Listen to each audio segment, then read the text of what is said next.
सरकारी कर्मचारी होने के बावजूद कुछ लोगों ने मुख्यमंत्री लाड़की बहन योजना का लाभ लिया है। महिला एवं बाल कल्याण विभाग की जांच में 196 कर्मचारियों की सूची सामने आई। इनमें से 190 कर्मचारी अर्धकालीन और 2,05,000 से कम आय वाले पाए गए हैं, जबकि 6 कर्मचारियों से अवैध रूप से लिए गए 99,000 रुपए वसूल किए गए। संबंधित अधिकारियों के खिलाफ जिला परिषद की ओर से कार्यवाही प्रस्तावित की गई है। बुलढाणा जिल्ह्यामध्ये मुख्यमंत्री लाडकी बहीण या योजनेअंतर्गत शासनाकडनं 196 जे लाभार्थी शासकीय कर्मचारी अशी यादी आम्हाला प्राप्त झाली होती।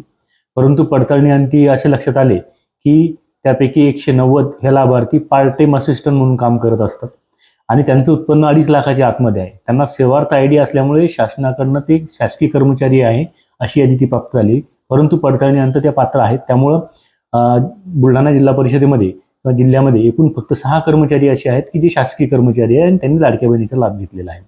ते शासकीय कर्मचारी जे आहेत त्यांच्याकडनं वसुली करण्यात आलेली आहे आणि त्यांच्यावर प्रशासकीय कारवाईची प्रस्ताव या 8 दिवसामध्ये माननीय मुख्य कार्यकारी अधिकारी यांच्याकडे देण्यात आलेला आहे। त्याच्यावरती प्रशासकीय कार्यवाही होऊन त्यांच्यावर जी योग्य ती कारवाई शासन नियमानुसार करण्यात येणार आहे। Bureau report, Lokvahini news Buldhana.